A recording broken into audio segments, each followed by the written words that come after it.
So a while back, I did something a lot of people online will tell you never to do. I bought a Mustang GT that somebody else already modified, supercharged, tuned, the whole deal, done by a previous owner, not me. And the question I get more than almost anything else is, knowing everything I know now, living with this car every day, would I do it again?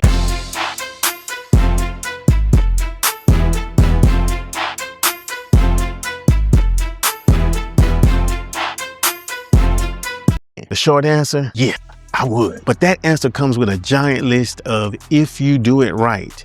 And that's what this whole video is about. So let me set the table real quick. My car is a 2016 GT. Under the hood, it's got a VMP Gen 3R supercharger sitting on the 5.0 Coyote. Call it somewhere in the neighborhood of 600, maybe the 675 horsepower at the wheels. And I did not build it. I bought it already boosted.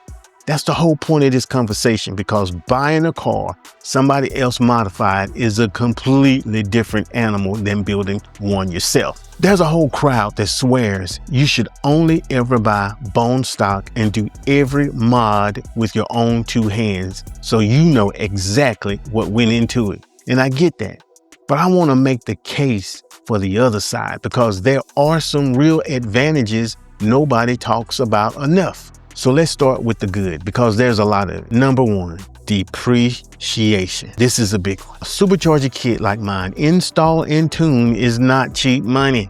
You're talking many thousands of dollars once you add up the blower, the tune, and the labor, and all the supporting parts. And here's the thing nobody selling wants to hear. You almost never get that money back. Mods don't add resale value dollar for dollar, which is terrible if you're the one selling and fantastic if you're the one buying. Somebody else spent that money and ate the loss. You get the horsepower for a fraction of what it costs to build. So number two, there's no downtime. There's no headache. If you build that car yourself, that car is off the road while parts get shipped, installed, tuned, retuned, and you chasing down every little gremlin. When you buy one already done, you drive it home, boosted, the same day. The trial and error is already behind you. And number three, and this one's underrated, a lot of guesswork is already solved. On a good build, the previous owner sorted out all the supporting mods, the fueling, and the tune. You've inherited a car where somebody already figured out the hard parts. When it's done right, I can't reiterate that enough, when it's done right. And that when it's done right is exactly where it flips. Because here's the other side.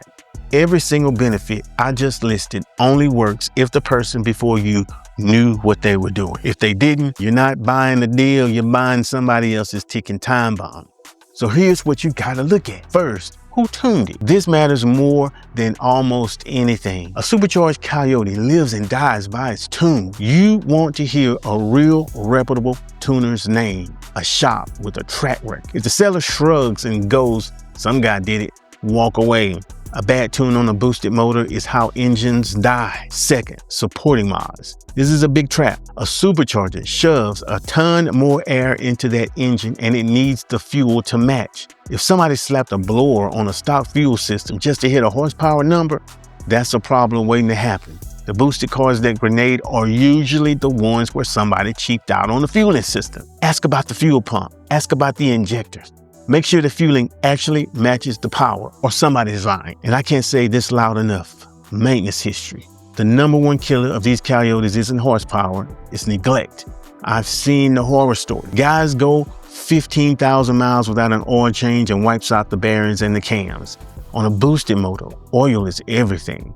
If a seller can't show you they kept up with the basic, that tells you everything about how they treated the rest of the car. Fourth, how was it driven? Was this thing babied on the weekends or beat on at every single stoplight? On the manual cars especially, ask about the clutch. Ask how they shifted it. You're not just buying the car, you're buying however the last guy treated it. And fifth, we're going to talk about cooling. And this one I learned personally. These supercharged cars run hot and they lean hard on the cooling system. I'll get to my own AC saga in a second. But no going in, the condenser, the heat exchanger, the whole cooling setup is a known weak spot on these boosted cars. So check it. And then the last thing, bring your expectations back to reality. The factory warranty is gone.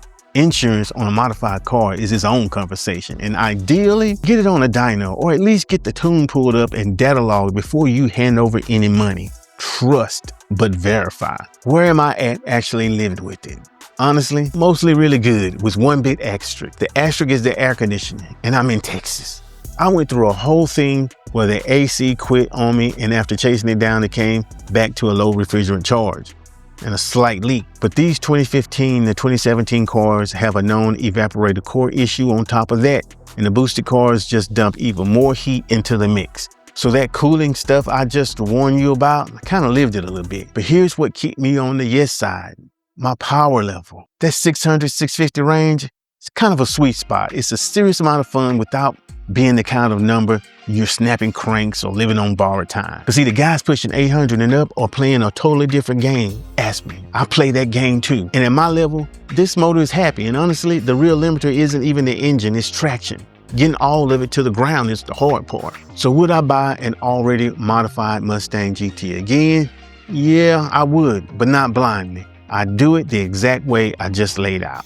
Check the tuner, check the fueling, check the maintenance, check the cooling, and go in with my eyes wide open. You do that, and you're getting a professionally built car for a fraction of what it will cost to build, and you're skipping all of the pain of building it yourself. You do it wrong, buy on emotion, skip the homework, and it will be the most expensive lesson you will ever learn. That's the honest answer. If you got a modified GT or you're thinking about pulling the trigger on one, drop it in the comments. I want to hear it. And if this helped you out, you know what to do. This your boy.